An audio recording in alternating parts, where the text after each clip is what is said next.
بسم اللہ الرحمن الرحیم۔ السلام علیکم ورحمۃ اللہ وبرکاتہ۔ نون ساکن اور تنوین کا بہت ہی اہم اور لاسٹ حکم جو کہ ہے اخفا، اس کو آج لے کر آپ کے سامنے حاضر ہوئے ہیں۔ کلاس نمبر 4 ہے نون ساکن اور تنوین کے حوالے سے۔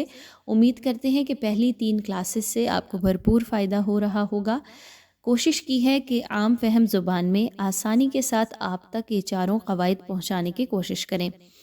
اس کو سیکھنا بہت زیادہ ضروری ہے کیونکہ بہت سے لوگ ہر طرح کی نون ساکن اور تنوین کو سیم انداز میں پڑھ رہے ہوتے ہیں، جبکہ ہم نے پچھلے 3 کلاسز میں سیکھا کہ نون ساکن اور تنوین کو ہر بار ایک جیسا نہیں پڑھا جاتا بلکہ ڈیفرنٹ سٹائلز کے ساتھ پڑھا جاتا ہے۔ انہی میں سے ایک انداز آج اخفا کا ہے۔ اخفا کا معنی کیا ہے، اس کو کیسے پڑھا جاتا ہے، کون کون سے لیٹرز ہیں جو اخفا میں آتے ہیں تو وہاں پر اخفا اپلائی ہو، آج انشاءاللہ اس کو سیکھیں گے۔ تو آئیے آج کی کلاس کو شروع کرتے ہیں۔ اخفا کا لغوی معنی کیا ہے، جس سے آپ کو بہت اچھے سے سمجھ آ جائے گا کہ اخفا کیا ہوتا ہے۔ تو لغوی معنی یہ ہے کہ چھپانا۔ اب کیا چھپانا ہے آپ نے؟ لیٹرز کو نہیں چھپانا، ہر ایک لیٹر کی ساؤنڈ کو نہیں چھپانا، بلکہ چونکہ نون ساکن اور تنوین کی بات ہو رہی ہے تو نون ساکن اور تنوین کی آواز کو چھپانا ہے۔ جی ہاں، اصطلاحی معنی کیا ہے کہ آواز کو چھپانا، کس کی؟ نون ساکن یا تنوین کی، 2 زبر 2 زیر 2 پیش کی آواز کو چھپانا۔ اب کیا کرنا ہے اور کیسے چھپانا ہے تو یاد رکھ لیجئے اس کے لیے سب سے پہلی بات کہ ڈیوریشن کیا ہے آواز کو چھپانے کا، 2 سے 3 سیکنڈز کے لیے آپ نے آواز کو چھپا کے رکھنا ہے۔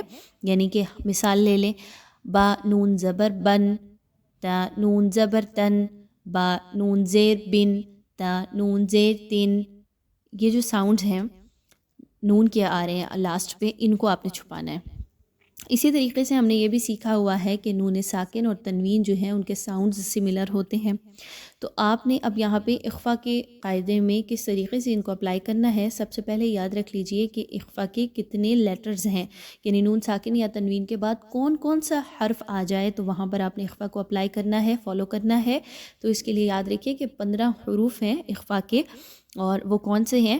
تا ثا جیم دال، دال زا سین شین، صاد ضاد طا ظا، فا قاف کاف، یہ 15 حروف ہیں۔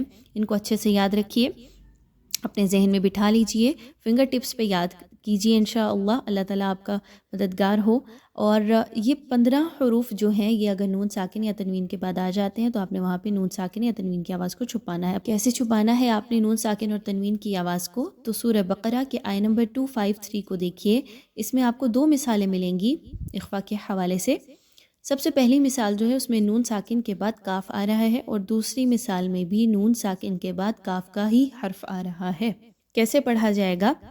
عام طور پہ لوگ اس کو پڑھتے ہیں من کلم اللہ، ایسا نہیں پڑھنا، آپ نے نون کی آواز کو چھپانا ہے۔ من کلم اللہ، من کلم اللہ۔ اب یہ بہت اچھے سے ادائیگی کیسے ہوگی کہ اپنی زبان کو منہ کے خالی حصے میں سیدھا رکھیے اور نون کی ادائیگی مت کیجیے۔ نون کی ادائیگی کے لیے نہ ہی زبان کو اوپر کی طرف اٹھائیے اور نہ ہی کسی اور حصے کے ساتھ ملائیے، بلکہ نون کی آواز کو بڑا مخفی سا رکھیے، چھپا کے رکھیے۔ من کلم اللہ، کلیئر ہو گیا؟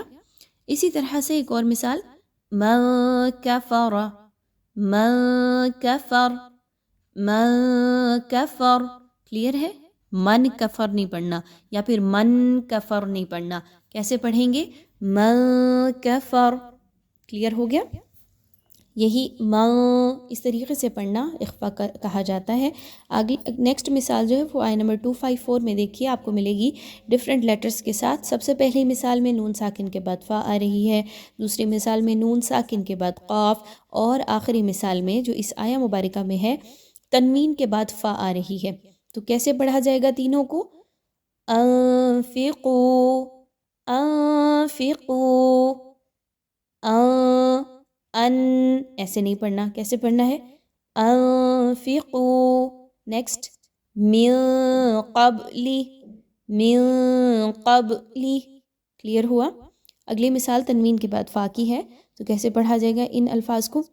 بیع فیہ، بیع فیہ. امید ہے کلیئر ہو گیا ہوگا.